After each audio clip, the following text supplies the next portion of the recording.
భర్త ఇంటికొచ్చాడు, స్పృహలో లేడు. స్పృహలోకి వచ్చాడంటే తనకు కూడా భోజనం కావాలి.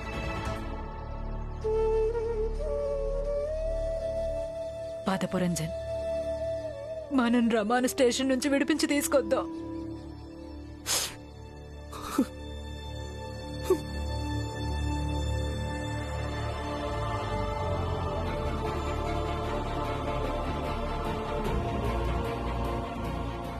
వెళ్ళండి, వెళ్ళి మీ పనులు చూసుకోండి.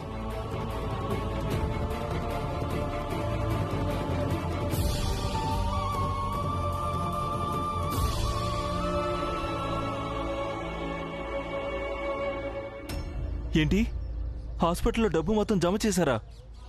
అంటే భీమంత డబ్బు ఎక్కడి నుంచి తీసుకొచ్చాడు? ఈ డబ్బులు భీమరావు పోగు చేయలేదు, మామయ్య సంపాదించి తీసుకొచ్చాడు. నాన్నొచ్చాడా? అవును, కానీ వచ్చినప్పటి నుంచి ఆయన స్పృహలో లేరు. స్పృహలో లేరా? నాన్న జాగ్రత్త. ఇదిగోండి ఇన్స్పెక్టర్ గారు, రమ్మ గల్లాపెట్టిలో నుంచి ఎంత డబ్బు తీసిందో అంతా ఉన్నాయి. బల్ల మీద పెట్టు, సాధవ్కి చేస్తాం. తను వదిలేయండి.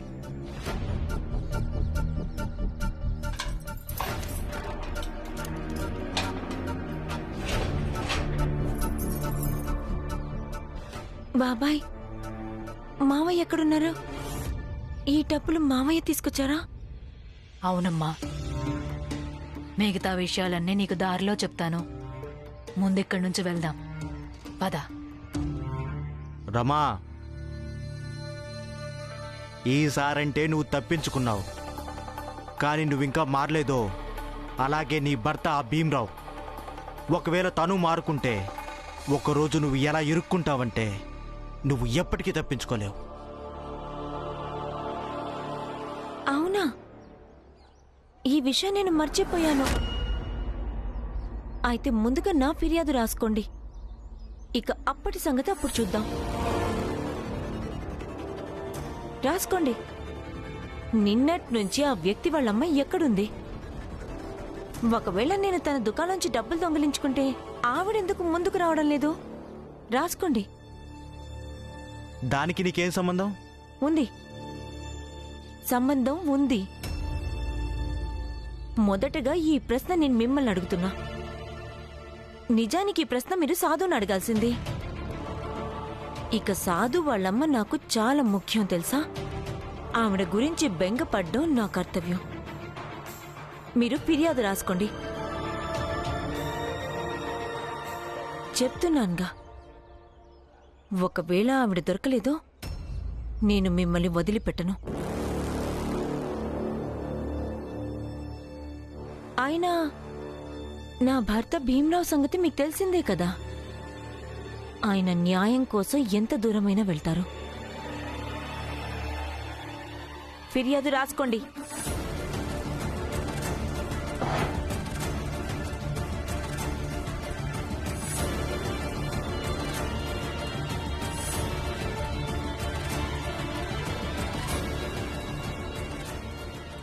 ఈ భీమరావు నా జీవితంలోకి వచ్చి మేకులా తయారయ్యాడు.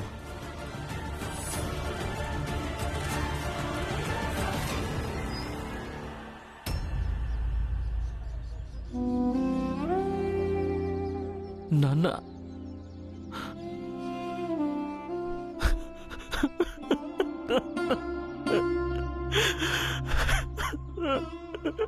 నన్ను క్షమించండి నాన్న, నన్ను క్షమించండి.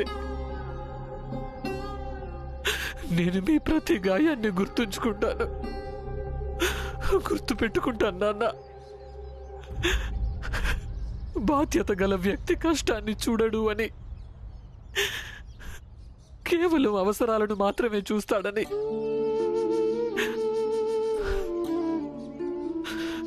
గుర్తు పెట్టుకుంటాను.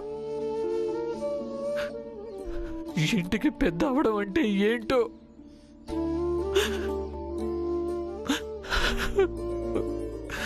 గుర్తు పెట్టుకుంటాను. ఒక తండ్రి అవడం అంటే ఏంటో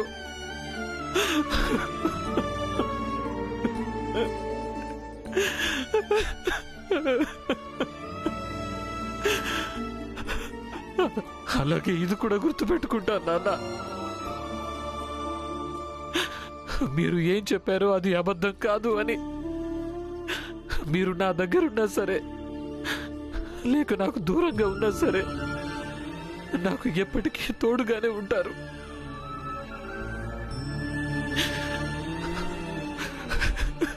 మీరు నన్ను క్షమించండి నాన్న.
ఓ రంజన్,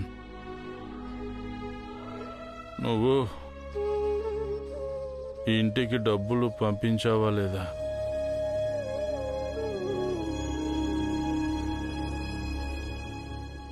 డబ్బులు చేరిపోయాయి నాన్న. కానీ మీరక్కడికి వెళ్లాల్సిన అవసరం లేదు.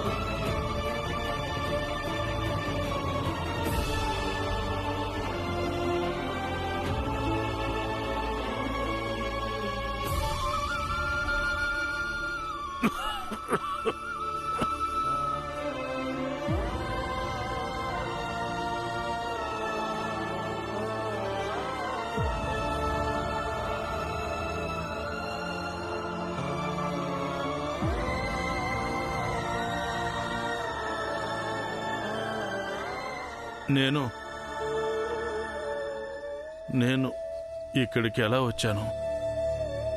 మీరొచ్చేశారు నాన్న. పూర్తిగా క్షేమంగా వచ్చేశారు. కానీ మీరక్కడికి ఎందుకు వెళ్లారు?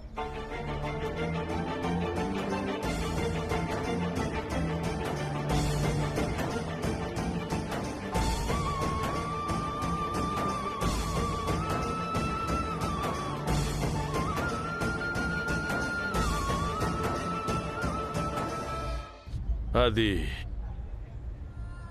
ఇక్కడ ఎలాంటి పని లేదని అక్కడికి వెళ్ళిపోయాను. పని, డబ్బు,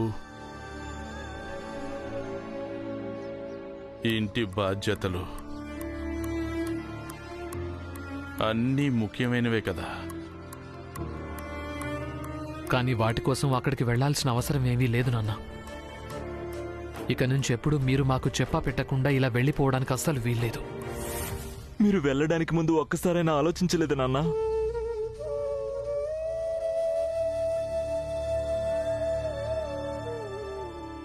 మాకు తెలిసినప్పుడు డబ్బు సంపాదించడం కోసం మిమ్మల్ని మీరు కష్టపెట్టుకున్నారని అప్పుడు మాకెలా అనిపిస్తుంది?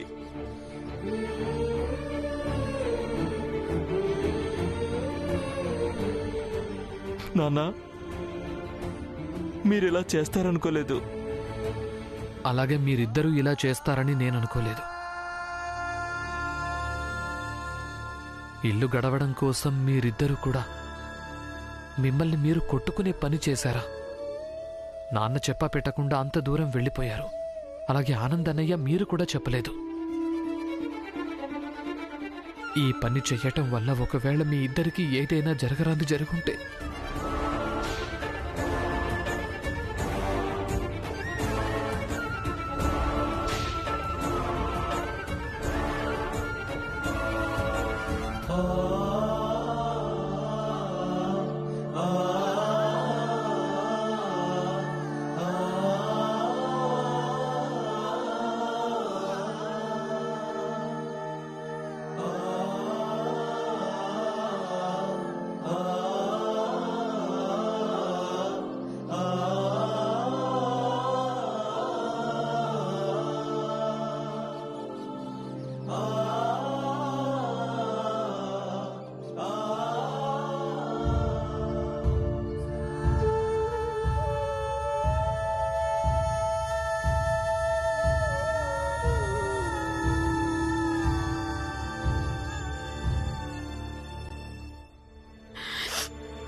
పదండి, లోపలికొచ్చేదైనా తినండి.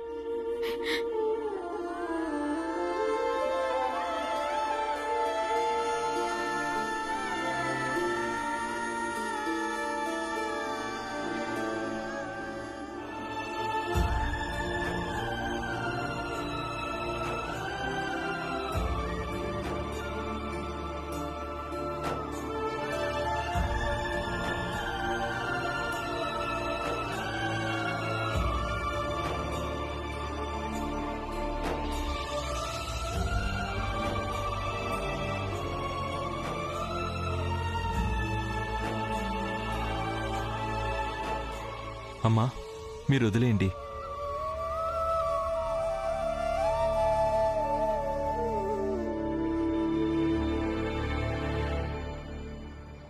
అయ్యగారు, అయ్యగారు, అయ్యగారు, నమస్కారం అయ్యగారు. అయ్యగారు, అంత తలకిందులైపోయింది. ఏం తలకిందులైంది? విషయం మొత్తం చెప్పు. అయ్యగారు, ఆ రామ్జీ తిరిగి వచ్చేశాడు. పైగా వట్టి చేతులతో రాలేదు, డబ్బు సంపాదించొచ్చాడు. ఇప్పుడు భీమ్కున్న సమస్య తొలగిపోతుంది. ఇక వాడు శుద్ధీకరణకు ఎందుకు సిద్ధపడతాడు? ఇలా రా, పైకి రా.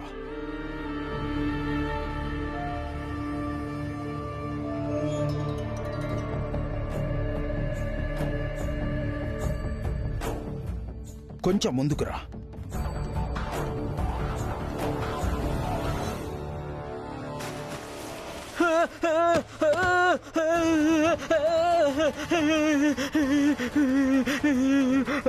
మీరంతా ముదనష్టపు వాళ్ళేరా. పొద్దు పొద్దునే ముదనష్టపు కబురు చెప్పడానికి వచ్చాడు. శుద్ధీకరణ చేసి మీ జాతిని పెద్దది చేశాను. కానీ మీ ఆలోచనని ఏం చేయాలి? తెలివి ఎక్కడి నుంచి తేవాలి? మీరందరూ తలుచుకుంటే ఆ భీమ్రావుకు శుద్ధీకరణ జరుగుండేది. మీరు వాణ్ణి పట్టుకుని యజ్ఞంలో కూర్చోబెట్టండి రా అని చెప్పా. మీ అందరికీ ఏదీ చేత కాదు. మీరంతా చెమట దద్దమ్మలరా.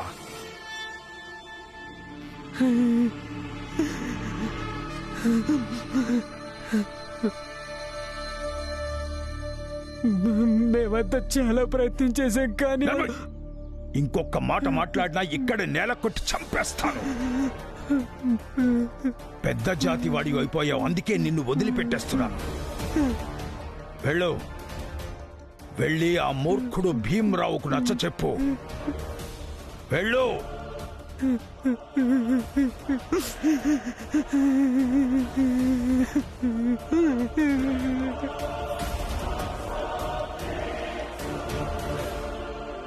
ఆ రోజు నరోత్తం చెప్పాడు,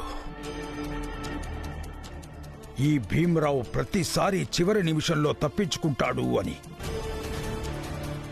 కొంపదీసి వాడి జాతకంలో ఏదైనా గ్రహ బలయోగం లేదు కదా? అంతా ఒక చిక్కుముడిలాగా ఉంది. ఎలా పరిష్కరించాలో కూడా నాకు అర్థం కావటం లేదు. అసలు నువ్వేమీ పరిష్కరించలేవు భీమ్రావ్. జోకు బాబాయ్, అసలు మీ మీ మీ మొహానికి ఏమైంది? ఇదంతా నీ మూలంగానే భీమ్రావ్. నేను ఎన్నో సంవత్సరాల నుంచి ఇక్కడ ఉంటున్నాను, కానీ ఎప్పుడు ఈ పెద్ద జాతి వాళ్ళు మా అందరితో ఇలా పెట్టుకునేవాళ్ళు. అసలు మేమంతా ఏం నేర్చుకున్నామంటే పెద్ద చేతి వాళ్ళ కోపం నుంచి తప్పించుకొని ఉండడంలోనే ప్రయోజనం ఉందని.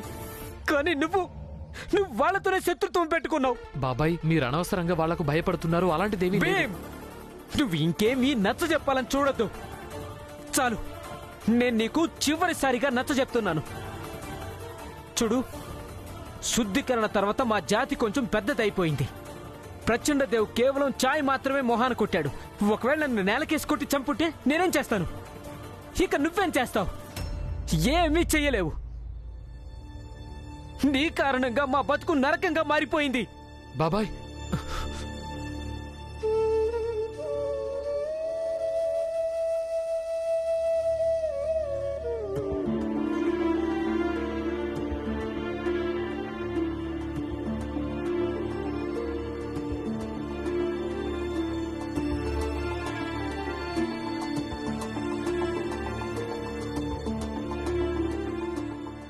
మీరు ఇంకా ఆనంద్ ఇక నుంచి పనిచేయడానికి వీల్లేదు.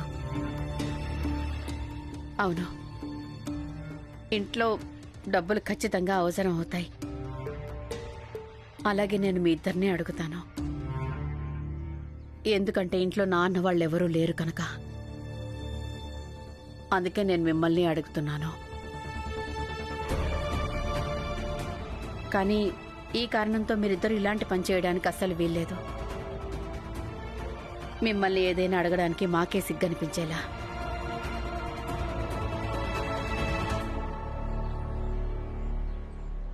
మీ ఇద్దరికి భీమ్రావ్ ఇంకా రమంటే ఎంతో ప్రేమ. కానీ మేం కూడా మీ ఇద్దరికి శత్రువులమేం కాదు. మీ ఇద్దరికి ఏదైనా జరుగుంటే మాకు కూడా బాధ కలుగుతుంది, మాకు కూడా కష్టంగా ఉంటుంది.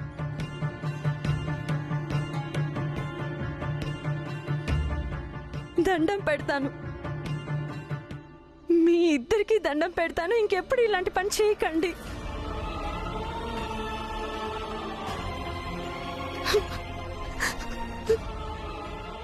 నువ్వు హాస్పిటల్లో స్పృహ లేకుండా పడున్నావు. కానీ నువ్వు లక్ష్మికి ఏం చెప్పావంటే తను ఏ డబ్బులు తీసుకొచ్చిందో ఆ డబ్బుతో నువ్వు వైద్యం చేయించుకోను అని. నీ మాట తను విని ఆ డబ్బుని నీటిలో వేసేసి వచ్చింది.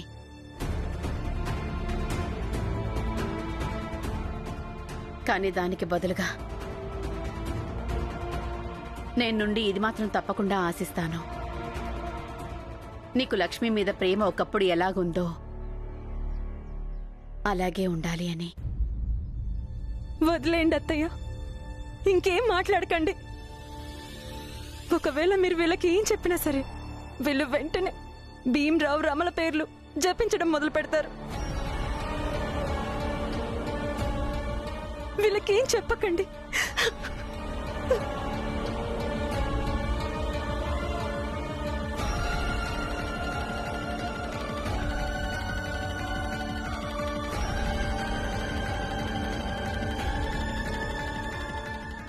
పిన్ని, నేను ఆయన్ని వెతికి తీసుకొస్తాను. ఎక్కడికి వెళ్ళిపోయారో ఏంటో.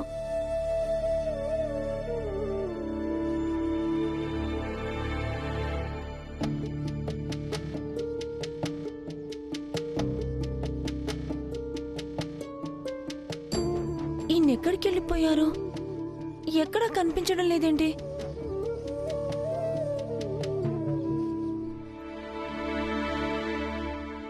బుద్ధం శరణం గచ్ఛామి, ధర్మం శరణం గచ్ఛామి, బుద్ధం శరణం గచ్ఛామి,